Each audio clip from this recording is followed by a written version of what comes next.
Welcome to the Brand Telling Podcast, where we go beyond basic branding with powerful stories as told by brand builders, owners, and founders. Now, here are your hosts, Chief Brand Teller Arthur Germain and the Brand Chef Asaf Bachman.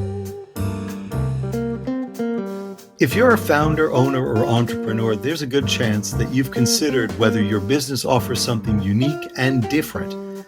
But how many of us think about whether our product or service is actually innovative? Well, what does it really mean to innovate? Well, according to the dictionary, to make changes in something established, especially by introducing new methods, ideas, or products. Oh, well, that clears it up. Yeah, maybe not, but we're going to find out. Welcome to the Brand Telling Podcast. I'm Arthur Germain, and with me is my co-host, Asaf the Brand Chef Bachman. Hey, everybody. So, Arthur, what are we cooking up today? Our guest today is an expert in how businesses innovate. It's kind of his thing. Gregory Zeller is the vice president and editor of Innovate Long Island, a digital media company covering and promoting the Long Island innovation economy. He's also a friend and collaborator, so I'm really pleased to welcome to our podcast. Hey, Greg, welcome. Hi, guys. Thank you very much for having me on the show. Thank you. So, Thank you. Greg, why don't you give our listeners a little bit of background on yourself, but also kind of set the scene for Innovate Long Island? Well, I've been in journalism in one capacity or another for about 3 decades. A lot of that has been as a reporter and editor at local newspapers, community-type newspapers. I was briefly the editor of a daily metropolitan newspaper in Connecticut, and I've also had some, let's say, diversions into things like marketing and politics. But journalism has been my bread and butter for more than 30 years. Innovate Long Island is a really good example of frontier journalism. It was started by a man named John Kamenicki, who I met when he was publisher of Long Island Business News, which is the regional business journal. I actually worked for him twice at LIBN. I quit the first time because John was an imposing personality, a larger than life type, a brilliant man, and very kind. But I was the editor and he was the publisher, and he would come into the newsroom and we start these sort of debates, and he'd never let me win a fight in front of the other kids. And for that and other reasons, I decided to go back to community news, but soon realized the error of my ways and how much I missed working with John, who brought me back to LIBN and then left himself to start Innovate Long Island. And then he asked me to come with him and do that. He had a unique vision, a particular vision for what Innovate Long Island would be. Very much a news website, updated daily, but with a very specific focus. And also, more than just a news website, a real toolbox for people in what he called the innovation economy. Tell us a little bit more about about that idea of the innovation economy. Well, I think it starts with your definition of innovation, and I liked your dictionary definition that you read off at the beginning there. A lot of people often mistake innovation for the next big thing, a new product in particular, but innovation really is about new ways of thinking. It's about keeping up with reality. It's about keeping up with the way things are around the business environment and the consumer environment, or whatever your environment is, whether it's healthcare or law or media or whatever. Things evolve, things change. New technologies come along all the time, and they change the playing field on a regular basis.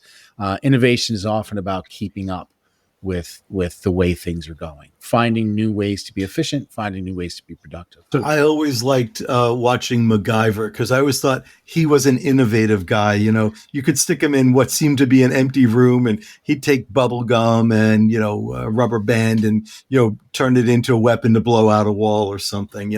All reliably within about 17 minutes. Yeah, Yes. well, right before the next commercial break. Yeah, exactly.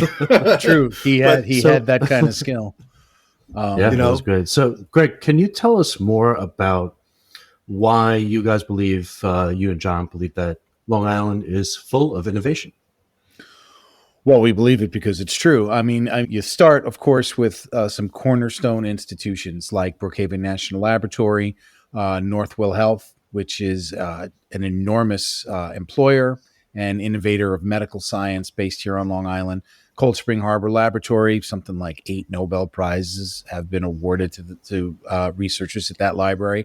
And of course, giant universities. Stony Brook University is a SUNY flagship institution, and many other colleges and universities across the island. They all have intensive research programs underway in all fields: technology, science, anything you can think of, somebody on Long Island is working on it. And when you have these kinds of cornerstone institutions, you tend to have ecosystems of business development, commercialization that rise around them. So therefore, you have an awful lot of businesses that work with these institutions or are spun out of these institutions.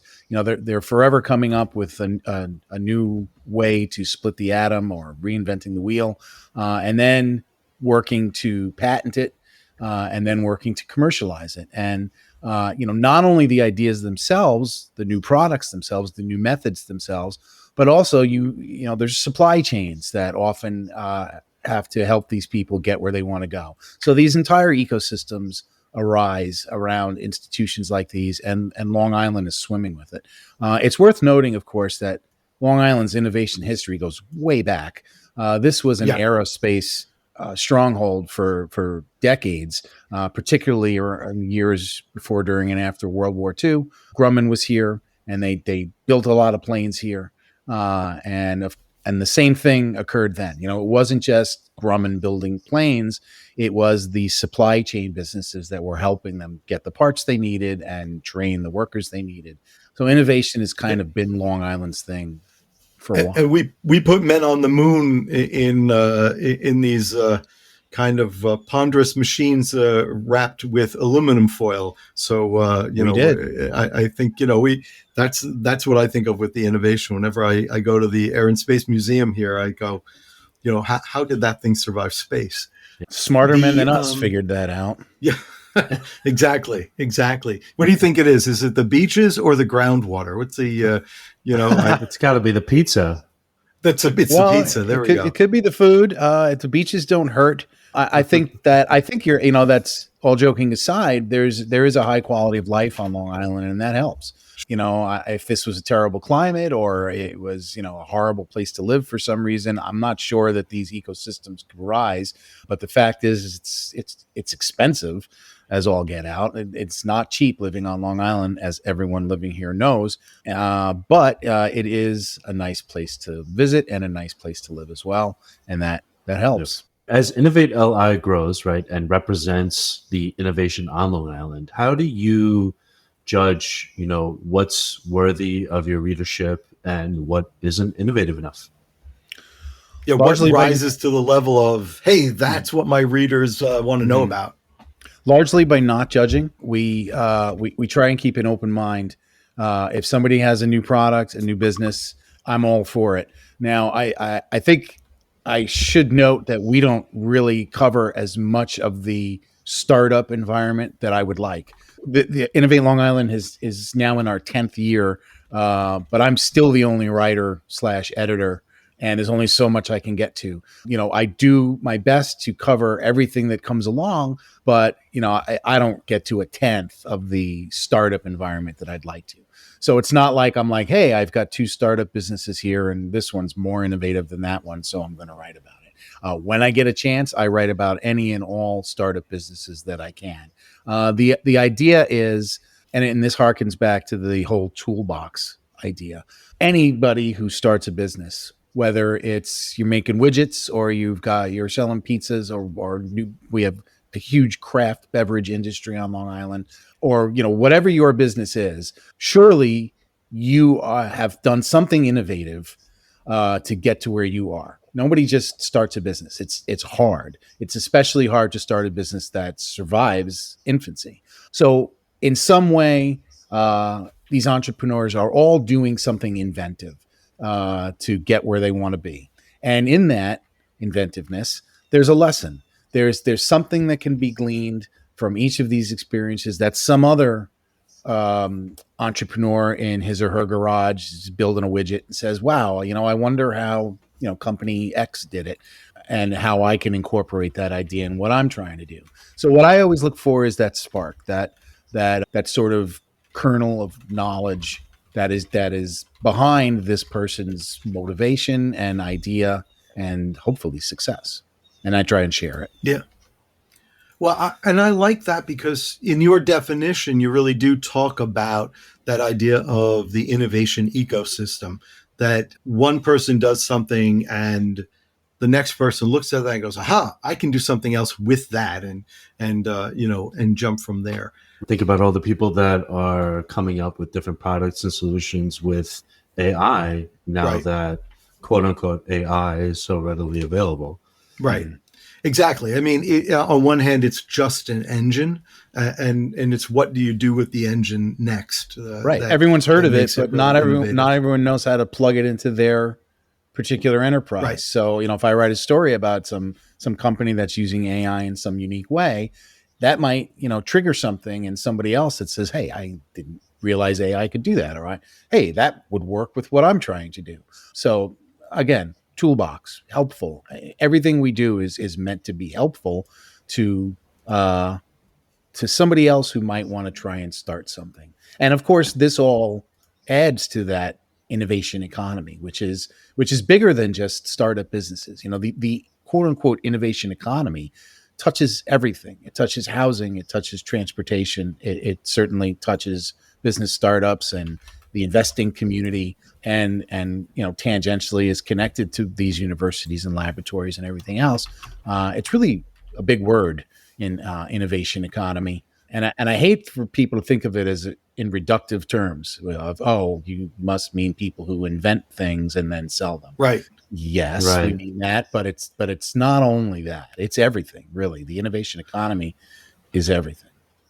I know that you've interviewed the president of Northwell Health in the past. How is he helping to achieve greater healthcare and medicine here on Long Island?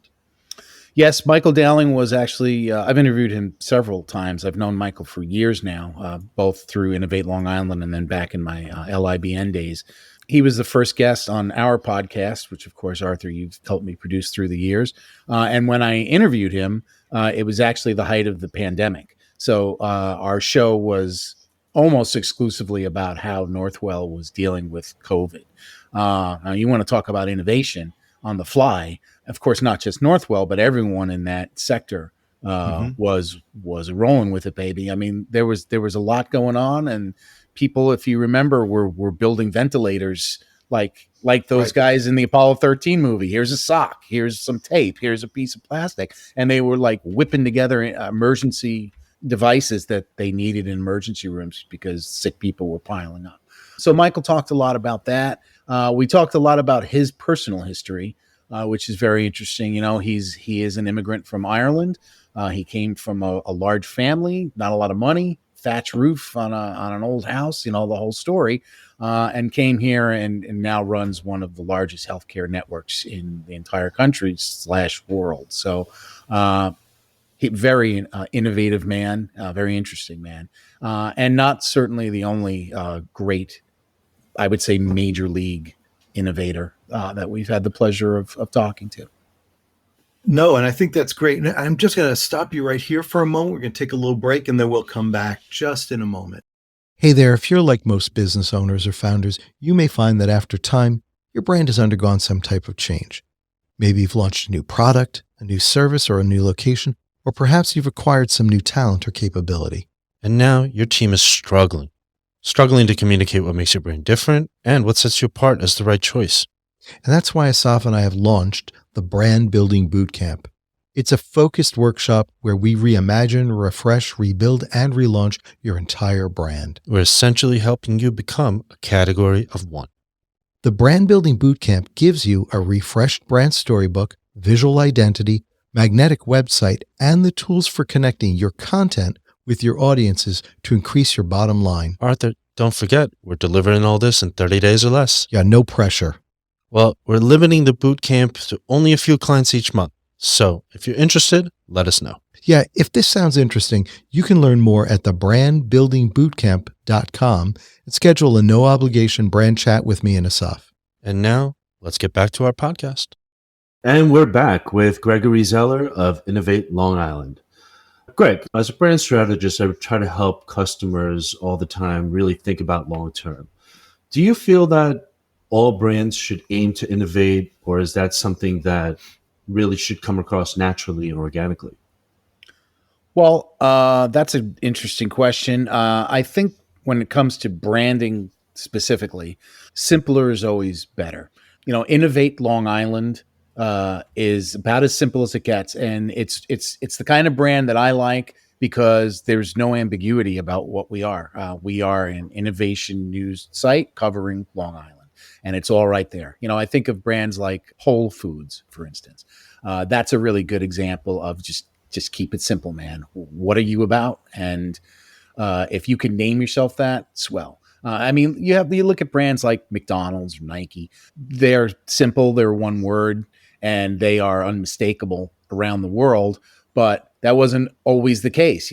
People had to learn first what McDonald's was, and then of course it stuck. And the great ones do. But there's simple and there's simple. And they're simple in that they're one word and they're easy to remember and they're catchy, but they're not really self-explanatory. When it comes to branding your business, you have to really decide. Perhaps you have a product or a service that is just so wham bang awesome that it's going to catch on fast, and you can name it whatever you want. Keep it simple, keep it short, but you can name it whatever you want because it's going to basically sell itself. Or you could be like Whole Foods and tell people what you are up front in order to bring them in the door. The question is what do you got, and how do you want to promote it? Simple is always best in my estimation. Yeah, I agree. Do you think that innovation, when we talk about what we were looking at earlier, do you think that innovation is missing for lots of brands? Like, what's the challenge for brands in becoming or working in a way that is innovative? Well, I think that relates back to what I said before, that the misconception about what innovation is. I think a lot of brands think they have a new product or something that's new and improved, and that's where their innovation ends. And so that they don't market themselves or present themselves in an innovative way. And I think that's a mistake. It's hard because, it's like the old adage about bartenders. You can't invent a new drink. Every possible combination has been used. So there's really no way to come up with a new spirit or a new cocktail. And yet they do sometimes. And I think all the time. But there is that old adage anyway. So it's that sort of perception that, it's been done. Everything's been done. You can't do anything new. And I think that's a mistake when it comes to marketing.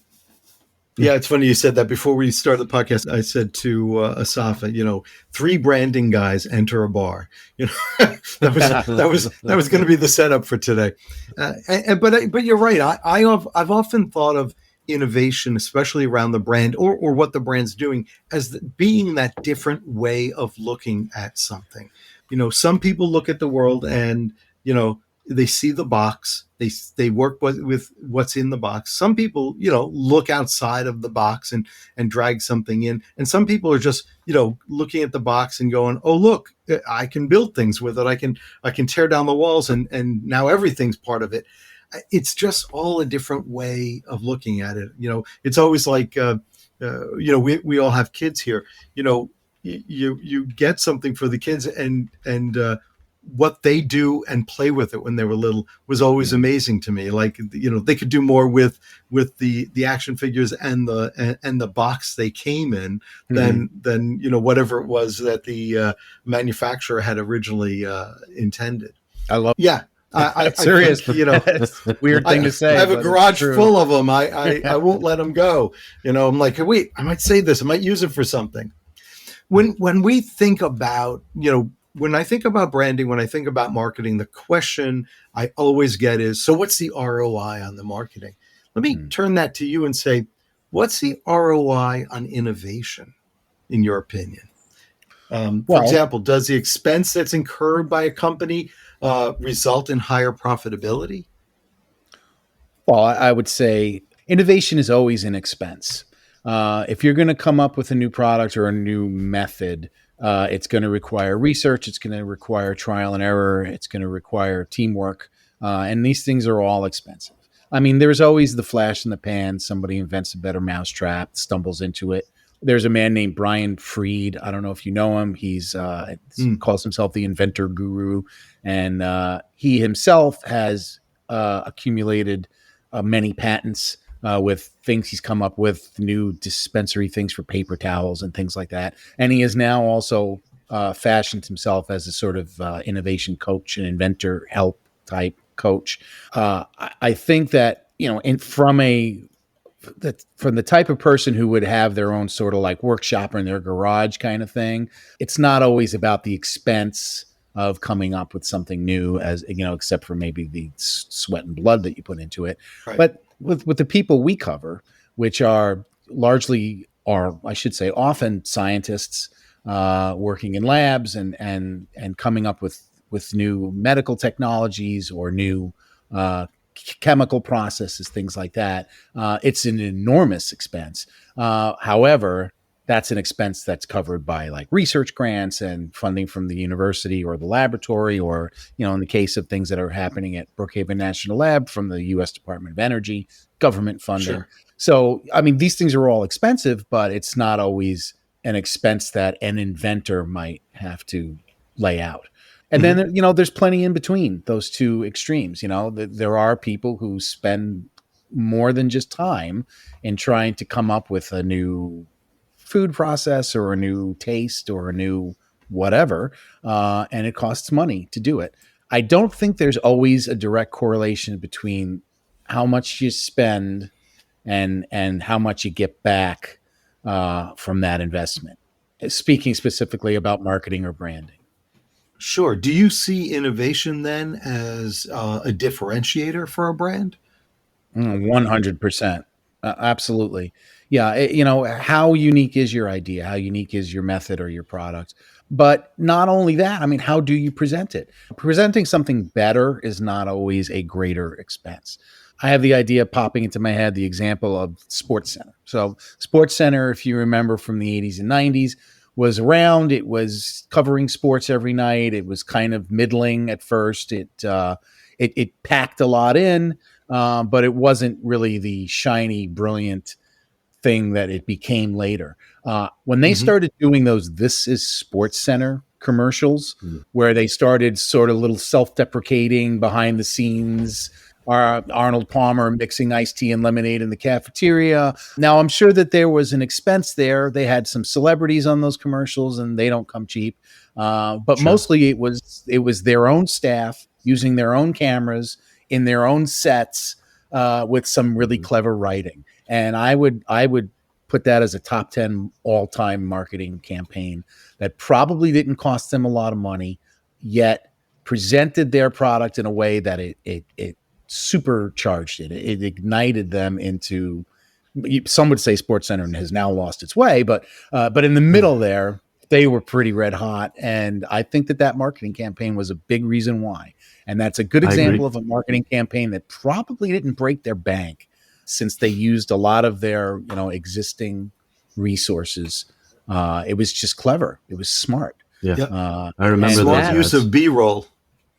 Yeah, exactly. Yeah, they put their B-roll on with a couple of jokes and they took off. So that's a good example, I think, of you don't have to spend a lot to really have an innovative branding campaign. Yeah, I agree 100%. I remember those commercials. I remember they were pretty spicy. And with that, and funny, I wanted to ask funny you, Greg, as hell. They were extremely funny. So what is the spiciest innovation story you've got for our audience? It depends on your definition of spice, I guess. I mean, we've covered these two sisters who were doing lingerie, and I've covered literal spice stories about people who've invented foods and teas that were like burn your mouth off spicy. We've covered competitors who are doing similar things in different ways, and they never really take shots at each other. I think it's important to point out that one of the reasons our site has been around for 10 years However you want to measure our success or not success. But I would say just existing for 10 years is a measure of success. We're all positive. Absolutely. Everything we do is positive. I think in this day and age, and obviously with the election this week is a great example, people are really turned off by the news and by the media in general. I think there's a lot of negativity. It's sad, it's depressing, it's hard to listen to sometimes. And not just The politics. phrase is doom scrolling, Yes, doom that scrolling says it all. has become a thing, and because of that perception, I think people don't like the news anymore. But then we are different. We are all positive all the time. It's not fake news. Everything we write is true and real.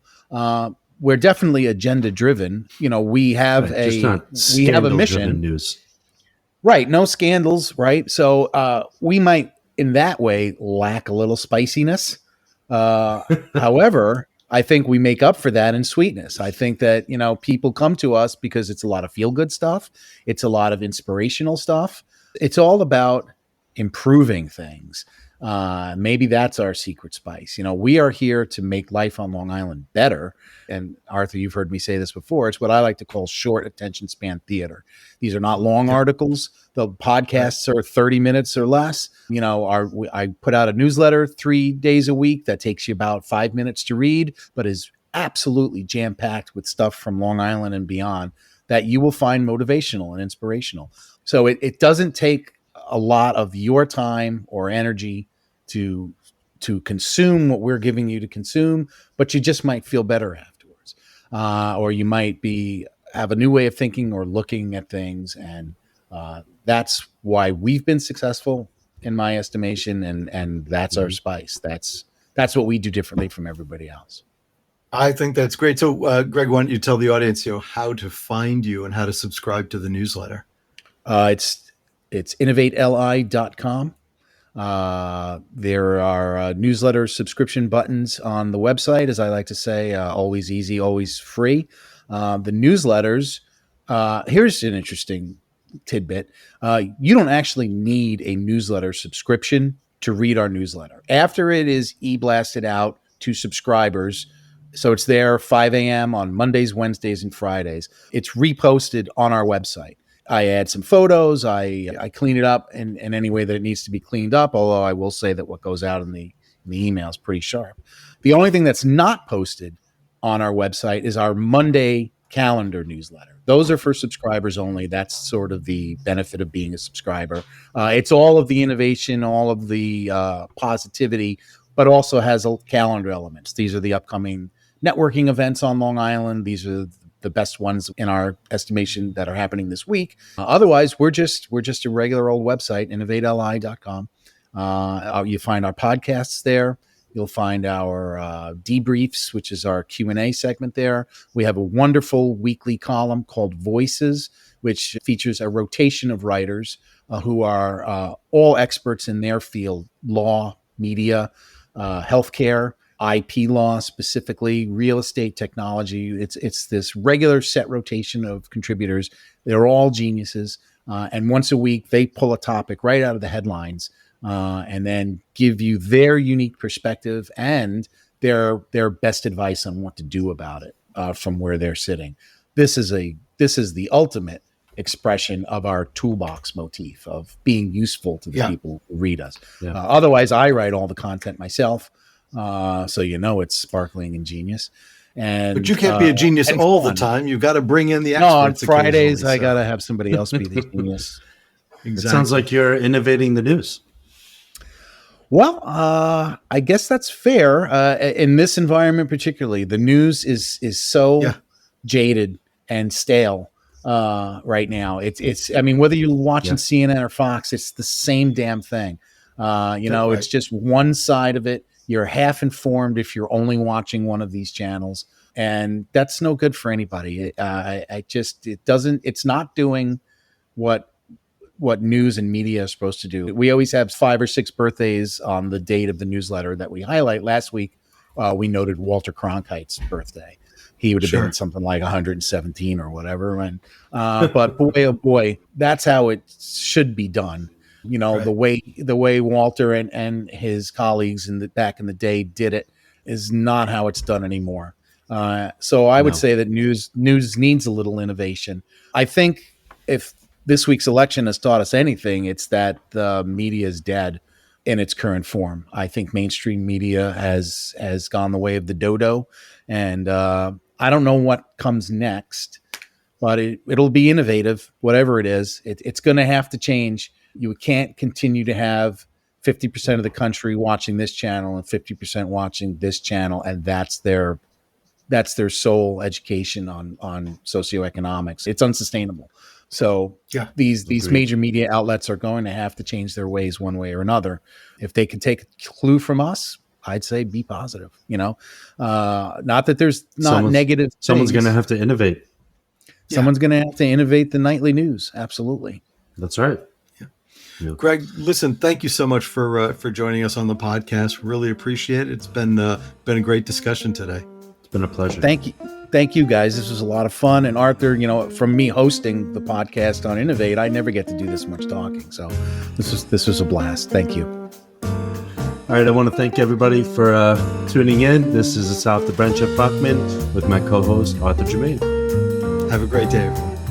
Thank you for joining us for the Brand Telling Podcast. If you have a story idea or would like to be a guest on the podcast, please send us an email at podcast@brandtelling.com.